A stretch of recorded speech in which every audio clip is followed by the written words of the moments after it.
Jangan lupa subscribe YouTube channel Metro TV News dan jangan lupa nyalakan notifikasinya.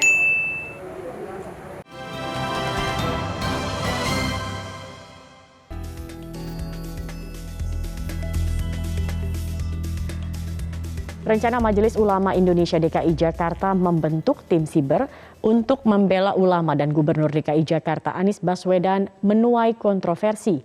Padahal di sisi lain MUI mestinya menjadi lembaga netral dan tidak cawe-cawe urusan politik yang memantik polemik dan memanen kritik. Majelis Ulama Indonesia DKI Jakarta belakangan mendapat sorotan, bahkan kritikan.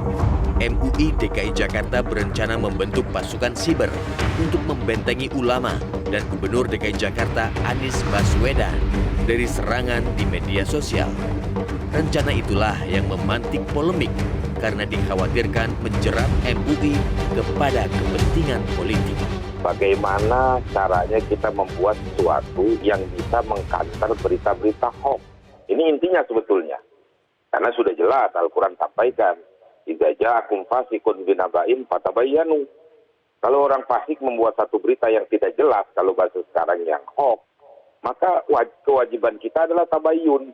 Karena kebetulan kita ini kan mitra dengan Pemprov. Banyak ada oknum-oknum kemungkinannya selalu mencari kesalahan Pak Anies. Nah, kita sebagai MUI, karena mitra kerja, ya tentu kita angkat juga dong kebaikannya, biar balance.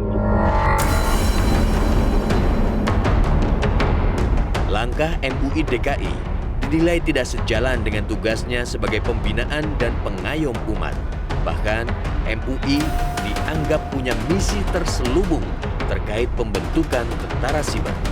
Tugas ulama itu kan adem, nyaman, dan tidak boleh juga MUI DKI Jakarta itu seperti partai politik dan mengayomi, dan tidak boleh juga dalam artian membela terlalu kencang itu kepada pemerintah. Tugas MUI kalau Kiai Mukhtar tadi bilang amal ma'ruf nahi munkar, apa yang baik dari gubernur atau pemimpin yang lain atau Pak Jokowi atau presiden atau siapapun itu yang baik ya kita dukung, yang tidak bagus ya kita tegur. Namun tudingan itu dibantah oleh Sekjen MUI Pusat yang memastikan MUI DKI Jakarta tidak bermain politik praktis hanya dengan menyebut nama Anies Baswedan. Kaitannya dengan yang dimaksud dengan Anies itu salah satu contoh sebagai pejabat publik. Ini ada masyarakat mengatakan bahwa dengan menyebut nama seorang tokoh kemudian seolah-olah mengidentifikasi bahwa MUI sudah bermain politik. Nah, dalam konteks politik ini kan ada dua sebenarnya. Politik kebangsaan untuk kesejahteraan masyarakat. Satu, yang kedua politik yang dimaksud politik praktis. Nah, tentu politik praktis dukung-mendukung tidak urusannya MUI. Rencana pembentukan pasukan siber disebut tidak lepas dari hibah Pemprov DKI kepada MUI DKI Jakarta senilai 10,6 miliar rupiah. MUI DKI diminta berhati-hati agar tidak terseret pada kepentingan pragmatisme politik. Kenapa hanya Anies yang kemudian harus diproteksi?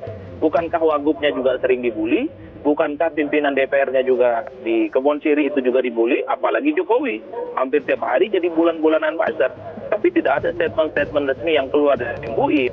Pembelaannya kan tebang pilih dan seakan-akan hanya Anies yang dibela. Ini yang kemudian memunculkan tuduhan bahwa jangan-jangan MUI ini memang sangat terkait dengan dana hibah yang cukup luar biasa. Jadi kalau MUI memang banyak dana, bikin tim cyber army, satu, dananya memang harus diaudit, banyak betul duitnya sampai bikin tim khusus.